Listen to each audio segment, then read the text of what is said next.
I didn't just binge Squid Game, I descended into it. 12 hours, no breaks, no distractions. Just me, and this brutally honest mirror of humanity. You know that feeling when a show stops being a show? When it holds up a mirror and you're not entirely sure you like the reflection? That's what this was. By the end, I wasn't thinking about the 45.6 billion won. I wasn't even thinking about the spectacle of the games. I was just sitting there in the dark, questioning, well, everything. What kind of world are we living in? If a show this brutal, this dark, makes this much sense. So that's what we're doing today. We're breaking it all down. Scene by scene, emotion by emotion, game by game. From the very beginning to that soul-crushing finale. If you haven't watched all of Squid Game Season 3 yet, this is your one and only major spoiler warning. Go watch it, get your heart broken, and then come back here so we can process this together. Ready? Let's get into it. You know, if you strip away all the gore, the money, and the jump scares, Squid Game has always been a brutal character study. It's like a psychological autopsy of what desperation really does to a person. Let's rewind for a second. Season 1 felt like a twisted social experiment. You take hundreds of people drowning in debt, people society has already thrown away, and you give them a simple, horrifying trade. Risk your life for a chance at financial freedom. And the most terrifying part? They all said yes. That's where we met 𝐿𝐸𝐻𝐭. And let's be real, he wasn't a bad guy. He was just lost. A kind heart crushed by the weight of his own bad decisions and terrible circumstances. He walked into those games thinking he had absolutely nothing left to lose. But the longer he stayed, the more he realized every round was stripping something away. First his hope, then his trust, then his fundamental belief in the goodness of people. By the end of Season 1, yeah, he won. He was the last one standing. But he wasn't the same man. He looked like someone who had walked through hell and knew for a fact that he'd left the best parts of himself behind in the fire. Then came Season 2, and that's when we saw the real damage. This wasn't about physical scars anymore, it was about the psychological rot. 𝐿𝐸𝐻𝐭 had the money. He was technically free, but he couldn't touch it, he couldn't spend it, because as the show made painfully clear, guilt is so much heavier than debt. The memories were a prison he couldn't escape. In that moment, he realized the games were still going, that other people were being fed into the exact same meat grinder he just barely survived. Something inside him snapped. But instead of collapsing, he made a choice. He decided to go back. Not to play, not to win, but to burn the whole damn thing to the ground from the inside.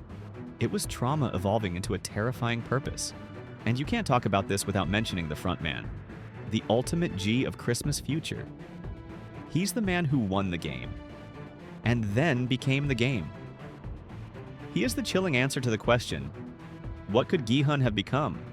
He's someone who decided being human was too painful, so he traded his empathy for power. Control over conscience. And he's the perfect, terrifying gatekeeper for the hell that was Season 3. If Season 1 was a test and Season 2 was the aftermath, Season 3 was a straight-up execution. It wasn't here to entertain us, it was here to unravel us. Gone are the playful, nostalgic deceptions. No more Dalgona candy, no more marbles, no more friendly-looking guards in pink jumpsuits. This season was pure, unfiltered psychological warfare. 3 games, 0 mercy, and 1 goal. To strip away every last shred of humanity you have left. The show isn't even trying to fool you anymore. From the very first challenge, a twisted, terrifying version of hide-and-seek in an industrial maze, the mask is off. And when I saw 𝐿𝐸𝐻𝐭, the woman who had declared herself a prophet, abandoned her group and left them to die as if their life meant nothing, I felt that. And later, to see her get killed by a hallucinating Min-Soo who thought she was some monster from his past, I realized these games don't just kill players, they kill belief, they kill identity. They turn people into G's before they even die.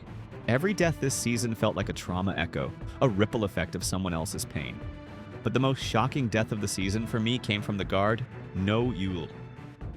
She wasn't a hero. She was one of the most ruthless guards in the facility. Cold, efficient, a perfect part of the machine. Then something just snapped. She saw the desperate father fighting for his sick kid, and she flipped. Despite all odds, this ruthless soldier suddenly turned hero, went completely against the system, and in a shocking showdown, brought down one of the main officers. It was this stunning, unexpected turn that proved even the most hardened person in that world could do good. Speaking of a cold-hearted personality, you have 𝐉𝐸 finally got what was coming to him at the end of the series. Seriously, this guy was a total bully through and through, and his ending felt completely deserved. He just didn't care about anyone, was super violent, and basically terrorized everyone he met. The most shocking irony is Captain Park, who saved 𝐿-𝐳 life earlier, started betraying him by trapping him in a world of deceit. Another knife in the back. Another person you thought you could trust revealing the monster underneath. 𝐿-̬ has to shoot him, and in that moment you see him shooting away the last bit of trust he had in anyone. Then there's Yong-sik, the guy who seemed so gentle and trustworthy trying to kill Jun-hee. And it's his own mother, gung-ja, who stops him by stabbing him. Minutes later, overwhelmed by what she's done, she takes her own life, because saving one person cost her everything else. And Jun-hee, the pregnant woman, too wounded to go on, jumps to her death, making the ultimate sacrifice to protect the child she just gave birth to. By that point, as I was watching, a weird numbness started to set in. I wasn't shocked anymore. And that's precisely what the show wants you to feel. It wants to break you down, just like the players. But then came the final game, and I will never, ever be the same. This wasn't a challenge, it was a psychological firing squad. Picture this. You're on a towering platform high above the ground. There are 3 pillars, a triangle, a square, a circle, making you feel like some kind of god deciding fate. And then the rule drops. The only rule. You must push someone off to move forward. No riddles, no games of skill. Just brute, raw, moral collapse. You press a button to initiate a deadly 15-minute clock that starts ticking. And you look around at the faces of people you've bled with, and you realize every single one of them is a threat. Everyone is terrified, and no one wants to die. Then we get to Jong-dae. He tries to push a baby off a ledge for a better chance at victory. A literal infant. That was the moment I stopped breathing. My brain just short-circuited. Finally, it comes down to 2. Myung-gi falls during the final standoff, his face frozen in a mask of guilt and a desperate need for survival. And then there was one. Gi-hun, our protagonist, the last one standing. All he has to do is push. One final person stands between him and victory. A child. The very baby Jun-hee died to protect. He just has to push this one small child and he walks away with everything. But he looks at that child, that crying, innocent, helpless child. And instead of pushing, he lets go of the platform. He dies. And with him, the last flicker of hope dies too.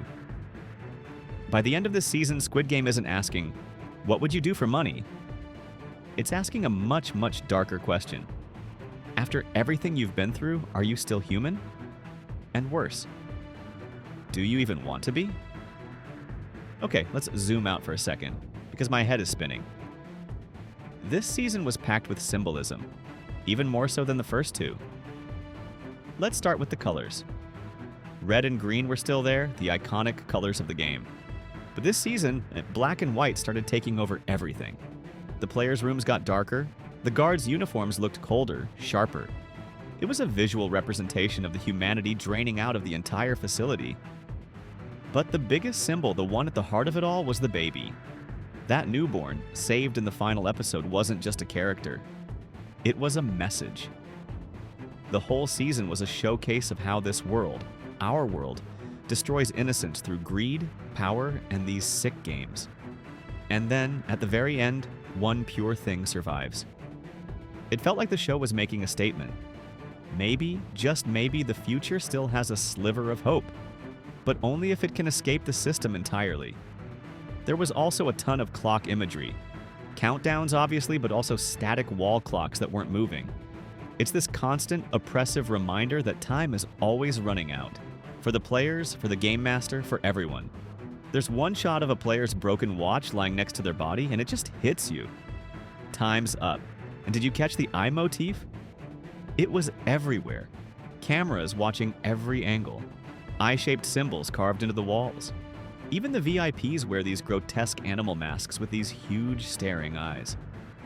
It's a relentless message. In this world, privacy is an illusion. You are always being watched. Always being judged. always being controlled.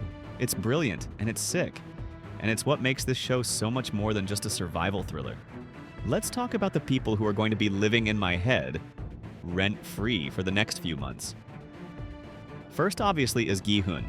He went from a desperate father to this broken, hardened, but somehow stronger man. You could see the collective pain of every single death in his eyes.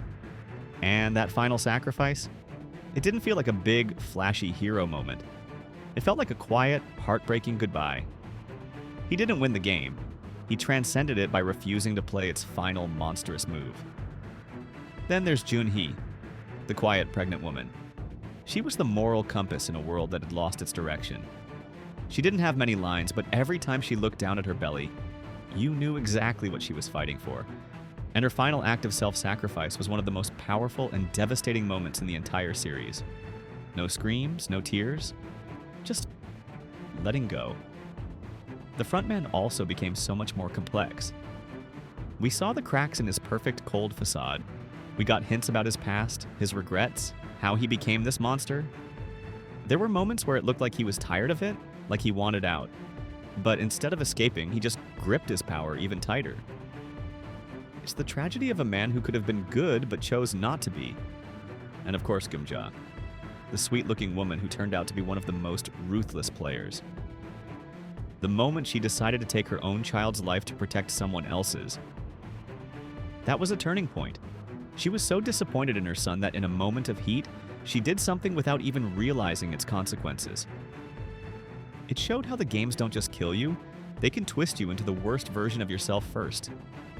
These characters weren't just playing a game, they were making choices that force us to look at ourselves. And that's why they're unforgettable.